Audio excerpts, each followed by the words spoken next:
우리에게는 이렇게 많은 믿음의 증인들이 있습니다. 그들의 삶은 우리에게 믿음이 무엇인지 말해주고 있습니다. 그러므로 포기하지 말고 우리 앞에 있는 경주를 열심히 합시다. 우리의 삶 속에서 방해가 되는 것들은 다 없애버리고 우리를 쉽게 올가매는 죄를 벗어버립시다. 우리 믿음의 시작이며 또 믿음을 완전하게 하시는 주님만을 바라봅시다. 예수님께서는 십자가에서 돌아가실 때 아무것도 아닌 것처럼 모든 부끄러움을 참아내셨습니다. 예수님께서는 하나님께서 예비해 두신 기쁨을 기대하셨기 때문에 그렇게 하실 수 있었던 것입니다. 이제 그분은 하나님 보좌의 오른편에 앉아 계십니다. 예수님을 생각하십시오. 예수님께서는 죄인들이 그를 미워해서 악한 일을 할 때에도 묵묵히 참으셨습니다. 지칠 때라도 낙심하지 말고 예수님의 본을 따르기 바랍니다. 여러분은 죄에 맞서 싸우고 있지만 아직 죽을 정도까지 싸워보지는 않았습니다. 여러분은 하나님께서 그의 아들을 격려하듯이 말씀해 주신 것을 잊었습니까? 내 아들아, 주의 훈계를 가볍게 여기지 말고 주님께서 너를 꾸짖으실 때 낙심하지 마라. 주님께서는 사랑하는 자에게 벌을 주시고 그의 아들로 받아들인 자들을 채찍질하신다. 따라서 여러분이 받는 고난을 아버지의 훈계로 알고 견디십시오. 하나님께서는 아버지가 자기 아들에게 벌 주듯이 여러분을 대하시는 것입니다. 아들을 훈계하지 않는 아버지는 어디에도 없습니다. 아들이면 훈계를 받게 마련입니다. 만일 여러분에게 아무 훈계가 없다면 여러분은 사생아이며 참 아들이 아닙니다. 여러분은 피곤한 손과 연약한 무릎을 강하게 하여 일어나십시오. 올바른 길을 가십시오. 그러면 다리 저는 사람이 절뚝거리지 않고 고침을 받게 될 것입니다. 아멘.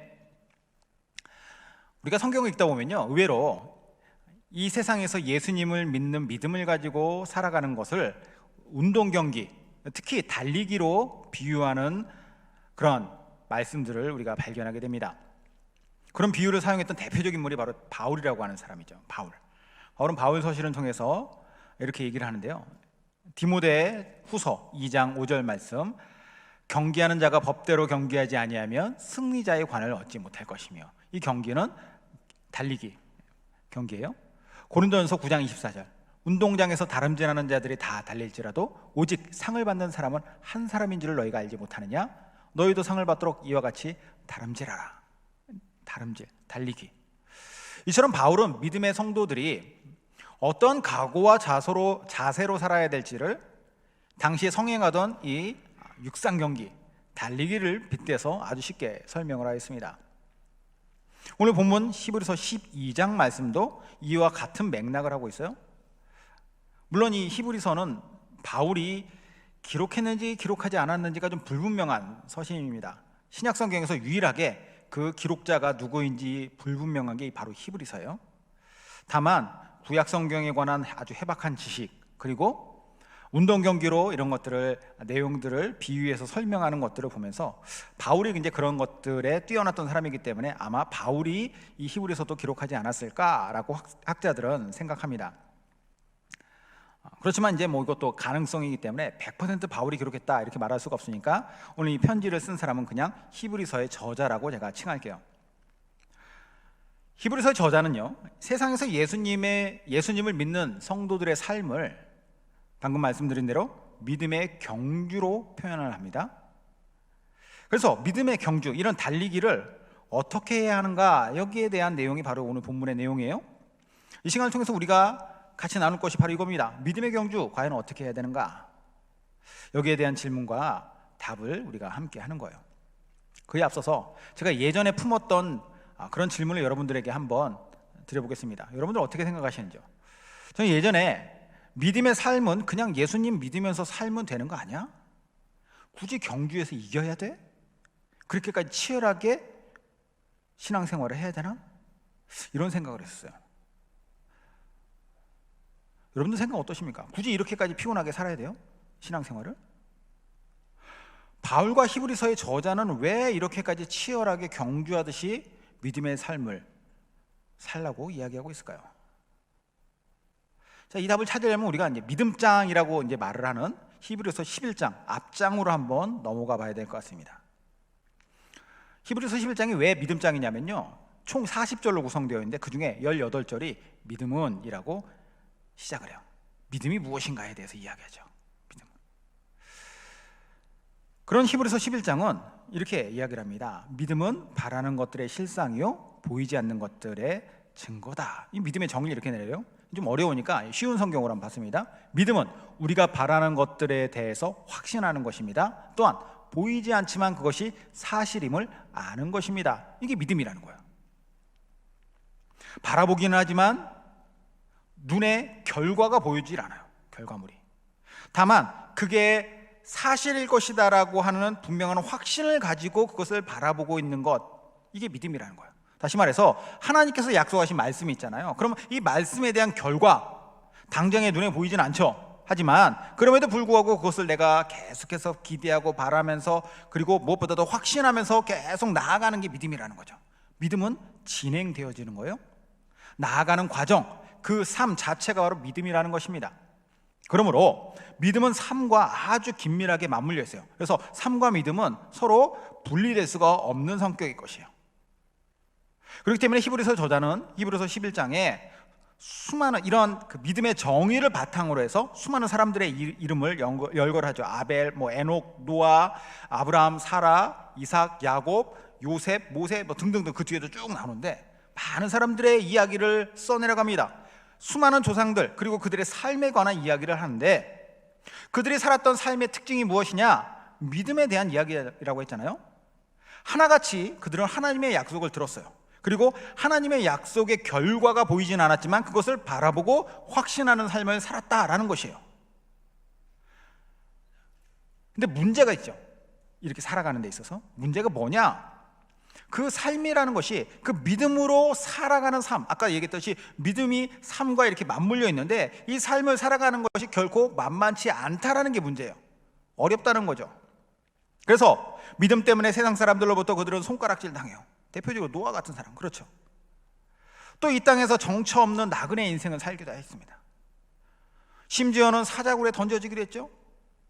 목숨을 거는 모험을 했어야만 했습니다. 그러면서 11장 뒷부분에 가면요, 믿음 때문에 심지어는 엄청난 고난, 끔찍한 죽임을 당했던 사람들의 이야기까지 히브리서의 저자는 하고 있어요. 11장 36에서 37절입니다. 또 어떤 이들은 조롱과 채찍질 뿐 아니라 결박과 옥에 갇히는 시련도 받았으며 돌로 치는 것과 톱으로 켜는 것과 시험과 칼로 죽임을 당하고 양과 염소의 가죽을 입고 유리하여 궁핍과 환난과 학대를 받았으니. 히브리서 저자가 지금 이 히브리서를 기록할 때 그 당시의 초대교회의 성도들의 삶이 이랬다라는 거예요. 예수님을 믿는다라는 것 때문에 그들은 너무나도 많은 고통과 고난을 당했습니다. 죽임을 당했어요. 순교당하고 막. 그리고 순교당하지 않는 사람들은 또 숨어서 고통스러운 삶을 살았어요. 유리방황하는 삶을 살았다는 거죠. 그래서 히브리서의 저자는 이미 오랜 세월 동안 그들의 위대한 조상들, 그들이 믿음 때문에 삶에서 여러 가지 고난과 고통을 당했고, 그럼에도 불구하고 그런 어려움들을 잘 감내했음을 그들에게, 당시에 고난 가운데 있었던 히브리 성도들에게 이것을 증언하면서 그들에게 용기를 주고 있는 것이죠. 다행스럽게도 우리가 살아가고 있는 오늘날 이 시대에는 위에 기록했던 믿음의 조상들을 비롯해서 히브리 그 당시에 초대교회 당시에 여러 무명의 그리스도인들, 그 사람들이 당했던 그런 어려움이나 고난이나 고통은 당하지 않아요. 오늘날 이 시대에는. 여러분들 중에 누가 예수님 믿는다는 이유로 매를 맞았습니까? 불이익을 당했습니까? 고통을 당하셨어요? 있어도 아직 가끔 그런 분들이 가끔 있죠. 하지만 그 어려움을 당한 강도도 그것 때문에 어디가 잘려나가지는 않았잖아요. 그것 때문에 옷도 제대로 못 입고 먹을 것도 못 먹고 그러지 않았잖아요. 강도도 그때에 비해서 훨씬 더 약해졌어요. 핍박이라고 얘기해도. 그렇기 때문에 히브리서 독자들에게 있어서 믿음의 삶을 달리기 경주에 비유해서 정말 치열하게 살아야 됩니다 라고 이야기하는 것은 정말 어색하지 않은 이야기죠. 당연한 거니까 치열해야지. 근데 오늘날 우리에게 이 말씀을 적용하기에는 뭔가 어색하다라는 거예요. 아까 제가 질문했잖아요. 굳이 그렇게 치열하게 살아야 됩니까? 우리에게 믿음의 삶을 경주라고 표현하는 것은 오버 아닙니까? 근데 어느 날 반대의 생각이 제게 들었습니다.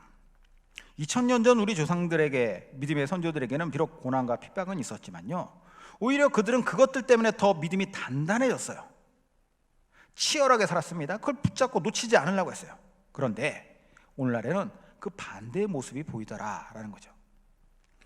마치 지나가는 나그네의 외투를 벗기기 위해서 내기를 했던 이소부와 해와 바람의 이야기죠. 바람의 외투를 날려버리려고 했었던 그 바람은 외투를 날려버리지 못했어요. 오히려 바람 때문에 더 외투를 부여잡고 더 굳게 여몄습니다. 그런데 해가 뜨겁게 비치니까 나그네는 자연스럽게 지가 알아서 벗어 던지다라는 거예요. 이 이야기처럼 요즘에는 믿음의 삶을 살기가 너무 자유롭고 편하다 보니까 오히려 믿음을 지키면서 살아가는 것이 더 어려워진 게 아닌가라는 생각이 들었어요. 북한의 지하교회 교인이 이런 얘기를 했답니다. 비록 우리는 두려움 속에서 찬송조차 제대로 못 부르고 말씀도 몰래 봐야 하는 상황이지만 오히려 남한의 성도들이 믿음을 잃어버리는 것이 더 염려스럽다고요. 어쩌면 이런 이유로 히브리서의 독자들보다 우리에게 더 믿음의 경주에 관한 경각심과 각오가 더 필요하지 않을까라는 생각을 해보았어요. 그러면 오늘날에도 믿음의 삶을 경주하듯이 이렇게 제대로 살아내야만 할 우리가 이 본문 말씀 히브리서 12장을 통해서 배울 수 있는 믿음으로 사는 믿음의 경주법은 무엇인가? 오늘 본문을 보니까 4가지로 정리할 수 있을 것 같아요. 첫 번째, 비우면서 달려가야 한다. 우리에게는 이렇게 많은 믿음의 증인들이 있습니다. 이건 이제 앞에 그 히브리서 11장의 믿음의 선조들에 대한 이야기죠. 이렇게 많은 사람들이 있어요. 그들의 삶은 우리에게 믿음이 무엇인지를 말해주고 있어요. 그러므로 포기하지 말고 우리 앞에 있는 경주를 열심히 합시다. 격렬하죠. 자, 근데 우리의 삶 속에서 방해가 되는 것은 다 없애버리고 우리를 쉽게 올가매는 죄를 벗어버립시다. 경주에 대해서 얘기하면서 우리의 삶에, 우리의 경주를 방해하는 것, 우리를 올가매는 것을 이야기해요. 방해하는 것은 없애고 올가매는 죄는 벗어버리자. 자, 참고로 여기서 말하고 있는 이 경주, 달리기, 다름질, 이것은 단거리가 아니라 이 마라톤이에요. 당시에 마라톤 경기, 장거리죠. 근데 단거리도 사실 동일합니다. 이런 달리기 선수에게 있어서는 몸에 뭘 많이 지니고 달릴 수가 없어요. 달려서는 안 되죠.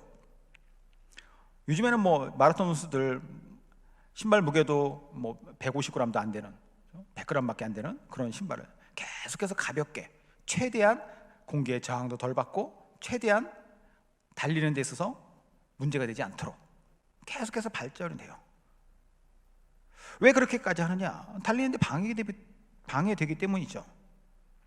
42.195km를 뛰는 마라톤 선수가 있습니다.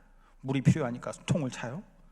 그리고 이 시대에 꼭 필요한 휴대폰 들고 뜁니까?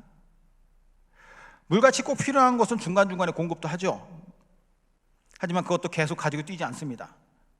뛰는데 방해되니까 목만 축이고 던져버리는 거예요. 우리도 예수님을 믿는 믿음의 경주를 하는 삶을 살려면 자신을 가볍게 해야 돼요. 특히 우리의 달리기는 평생 가야 하는 달리기입니다. 경주는 평생 해야 돼요. 중간중간에 계속 방해되는 것들이 생기죠. 와서 들러붙어요 막. 그러면 어떻게 되느냐? 그걸 안고 뛰라고 하지 않고 그것을 잘 비워서 뛰라고 얘기해요. 비워서 뛰어라. 예를 들어서 믿음의 경주를 하는 우리에게 있어서 어떤 상처나 염려나 혼란스러운 문제나 죄악이나 이런 것들이 우리에게 와서 우리에게 붙는다. 특히 죄악은 우리를 올가맨다고 그랬어요. 잘 비워내야죠. 그러면 이것을 어떻게 비워낼 수 있을까? 비우면서 달려가야 된다고 했으니까 비워내는 방법은 딱 하나 있습니다. 기도라는 거예요. 기도. 하나님께 간구를 하거나 혹은 회개를 하거나. 저는 때때로 기도가 이게 아닐까라는 생각이 들어요. 마치 컴퓨터에 그 레지스트리 청소를 하는 것처럼. 이게 컴퓨터에 레지스트리가 막 쌓이면요 느려져요. 그렇죠? 그럼 느려진 컴퓨터 청소를 해주면 어떻게 합니까? 다시 속도가 회복이 되죠. 믿음의 경주를 하는 데 있어서 우리에게 어떤 영적인 레지스트리가 쌓여 있습니까? 그러면 그것을 계속 안고 달려야 되느냐? 아니죠. 하나님 앞에 맡겨드리시기 바랍니다. 그리고 홀가분하게 달려가야 돼요. 우리 어렸을 때 달리기, 그러니까 운동회 할 때 생각해 보세요. 달리기 할 시간 되면은 엄마한테 주머니에 있는 거 다 꺼내줘요. 그죠? 맡기고 뛰죠. 우리 주님께 기도로서 꺼내드리고, 그러면 우리 주님은 우리에게 그 무거운 짐을 내려놓는 기도를 마다하지 않으실 것이다. 마태복음 볼까요? 11장 28절에 수고하고 무거운 짐진 자들아 다 내게로 오라 내가 너희를 쉬게 하리라. 우리가 달려가는 법 두 번째입니다. 코스를 잘 따라 달려야 돼요. 우리 믿음의 시작이며 또 믿음을 완전하게 하시는 주님만을 바라봅시다. 예수님께서는 십자가에 돌아가실 때 아무것도 아닌 것처럼 모든 부끄러우심을 참아내셨습니다. 예수님께서는 하나님께서 예배해 주신 기쁨을 기대하셨기 때문에 그렇게 할 수 있었던 것입니다. 이제 그분은 하나님 보좌 우편에 앉아 계십니다. 자, 이 뒷부분은 사실 뒤에 거랑 연결이 된 거라서 이 앞부분만 보시면 돼요. 우리가 주님만 바라보자. 믿음의 경주 인생의 출발점은 어디라고 얘기하냐면 우리 믿음의 시작이며 라고 하면서 누굽니까? 그게 예수 그리스도예요. 우리 주님이신 예수 그리스도. 예수님 때문에 우리에게 있어서 믿음과 인생이 결합된 거예요. 만약에 예수님이 안 계셨다, 예수님이 내 인생에 찾아오지 않으셨다, 그러면 믿음하고 내 인생하고는 분리되어 있고 믿음은 없고 그냥 내 인생만 가면 돼요. 그런데 예수님이 오셨기 때문에 예수님으로 말미암아서 이제 내 인생이 믿음과 결합이 됐죠. 그러면 이제 우리의 달려갈 길, 우리의 코스는 예수 그리스도라고 하는 코스가 됩니다. 그리고 우리는 이걸 벗어나면 안 돼요. 몇 년 전에 경주에서 국제 마라톤 대회가 있었어요. 황당한 사고가 발생했습니다. 42.195km잖아요. 40km 정도에 있었던 심판들이 자리를 지키지 않았어요. 어디 갔어요. 표지판이 바람에 넘어졌어요. 선두에 달리던 선수들이 줄줄이 코스를 이탈하는 사고가 발생합니다. 기껏 열심히 달려서 이제 얼마만 가면 돼요. 결승점이 이제 곧 보이리라 생각했던 선수들이 이게 얼마나 절망적인 일을 당한 것입니까? 가야만 할 방향을 잃고 코스를 이탈하면 결국 그 경기 자체를 망치는 거예요. 믿음의 경주를 살아가는 인생, 우리들의 코스를 올바로 따라가야 됩니다. 누굴 보고 따라가느냐? 당연히 코스의 주인이신 예수님 보고 따라가는 거죠. 특별히 예수 그리스도의 코스 안에서 믿음의 경주를 할 때 우리로 하여금 코스를 어렵게 하고 그 코스를 계속 벗어나게 만들려고 하는 그런 장애물들이 계속 생깁니다. 가장 힘든 장애물이 뭘까요? 어디에서나 가장 힘든 장애물은 인간이에요. 3절에 예수님을 생각하십시오. 예수님께서는 죄인들이 그를 미워해서 악한 일을 할 때에도 묵묵히 참으셨습니다. 지칠 때라도 낙심하지 말고 예수님의 본을 따르기 바랍니다. 죄악된 인간이라고 하는 장애물을 어떻게 극복하셨는가? 묵묵히 참았다라고 얘기를 해요. 내 갈 길 나는 가련다. 발을 걸고 뒤에서 잡아다니고 온갖 술수를 쓰면서 괴롭혀도 예수님 묵묵히 가야 할 길을 가세요. 마태복음 볼까요? 27장 보면은 지나가는 자들은 자기 머리를 흔들며 예수를 모욕하여 이르되 성전을 헐고 사흘에 짓는 자여 내가 만약 하나님의 아들이거든 자기를 구원하고 십자가에서 내려오라 하며 그와 같이 대제사장들도 서기관들과 장로들과 함께 희롱하여 이르되 그가 남은 구원하였을 때 자기는 구원할 수 없도다. 그가 이스라엘의 왕이로다. 지금 십자가에서 내려올지어다. 그리하면 우리가 믿겠노라. 예수님께서 십자가에 달리셨어요. 그 순간에 사람들이 주변에서 보였던 반응입니다. 만약에요, 예수님이 이건 지금 예수님이 너 능력이 있어? 남을 구원한다면서 너 스스로도 구원 못하잖아. 그 얘기를 해서 예수님이 이제 뚜껑이 열렸어요. 손에서 못을 뽑아내고 내려와서 우선 귀사대기를 한 대를 날리고 내가 힘이 없어서 얘가 이러고 있는 줄 알아? 그러면 어떻게 됐을까요? 물론 그렇게 하실 일도 없었겠지만 그들을 구원하시기 위해 친히 이 세상에 오신 세상의 주인이자 성자 하나님이시잖아요. 하나님이시잖아요. 매우 버릇없고 악한 자극, 인간이 그렇게 자극을 하죠. 근데 예수님은 이런 말과 행동조차도 그냥 묵묵히 다 받아주시는 거예요. 본인이 하실 일 거기에 집중하고 있습니다. 지금 나는 어디로 가고 있는가? 나의 십자가는 어디로 가야 되는가? 놀라운 모습이죠. 우리에게 이런 예수님의 본을 따라가라고 히브리서 저자가 얘기하고 있어요. 물론 우리는 예수님이 아니죠. 인간이잖아요. 예수님은 그렇게 하실 수 있는 분이니까 그렇게 가능하지만 우리는 그렇지 않잖아요. 그러면 우리가 그 과정 속에서 우리가 인간이기 때문에 해야 하는 다른 인간들로 말미암아서 당하는 그런 문제들 속에서 정서적으로나 육체적으로나 너무나도 많이 소진이 되죠. 지치기도 하고 낙심이 될 때도 있어요. 그럴 때 뭘 바라보라고 얘기하느냐? 예수님 또 보라는 거예요. 예수님은 같은 인간으로서 그 일을 당하신 것이 아니라 그분이 인간을 만드신 인간의 주인이신데 그런 일을 당하셨다라는 거 생각하면서 우리는 같은 인간한테 당하는 거 그것 가지고 예수님이 당한 것과 그 수치와 우리의 수치를 비교할 수 있겠냐라는 거예요. 위로를 바라라는 거죠. 그리고 그 위로를 충분히 감내하고 이것을 내가 잘 수용하면서 나아갈 때에는 위대한 열매까지도 거둘 수 있다. 갈라디아 말씀 볼까요? 6장 9절에 우리가 선을 행하되 낙심하지 말지니 포기하지 아니하면 때가 이름에 거두리라. 코스를 벗어나면 안 돼요. 세 번째, 우리 어떻게 달려가야 되냐? 필사적으로 달려가래요. 4절, 여러분은 죄에 맞서 싸우고 있지만 아직 죽을 정도로까지 싸워보지는 않았습니다. 뒤집어서 말하면 뭐예요?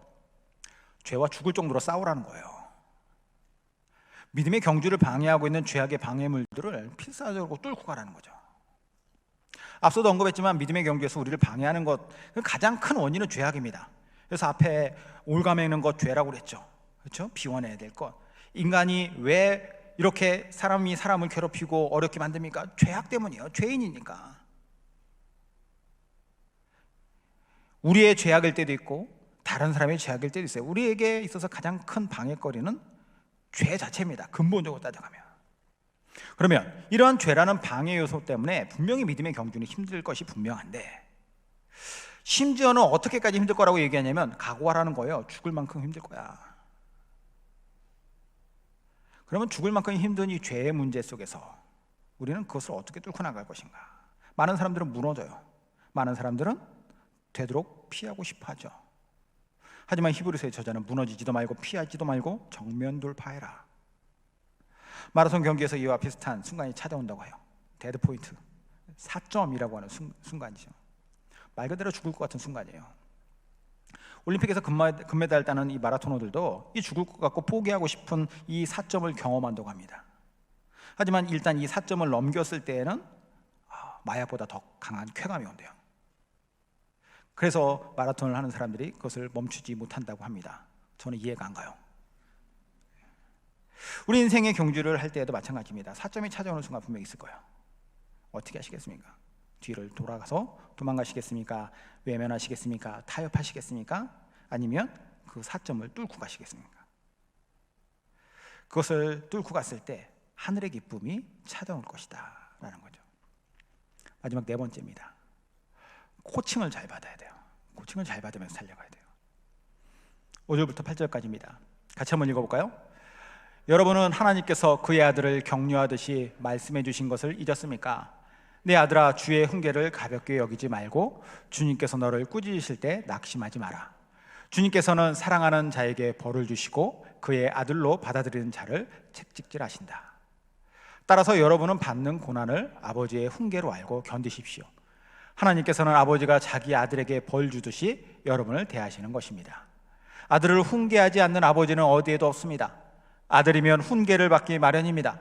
만일 여러분에게 아무 훈계가 없다면 여러분은 사생아이며 참아들이 아닙니다. 믿음의 경주를 뭐라고 여기서 또 이야기하고 있냐면 고독한 경주가 아니라 사실 그렇게 보이지만 사실은 우리만 뛰는 게 아니다라는 거예요. 그럼 누가 뛰느냐? 옆에서 지속적으로 우리를 코치해 주신 분이 있다는 거죠. 바로 우리의 아버지 하나님이다 라고 얘기해요. 아버지 하나님. 하나님께서는 우리와 함께 뛰십니다. 때로는 격려를 하시고요, 때로는 꾸짖음을 하세요. 왜? 우리의 경주를 도우시기 위하여서. 그러므로 믿음의 경주에서 하나님의 격려뿐만 아니라 때로는 꾸짖음, 특히 이제 여기서 뭐라고 했냐, 벌과 채찍질까지 얘기해요. 이것을 이제 우리가 평소에 일반적으로 인지하고 있는 걸로 본다면 뭐냐? 시험이죠. 그런 것들이 우리에게 가해질 때 뭘 잊지 말라고 얘기합니까? 목적을 잊지 말라는 거예요. 목적이.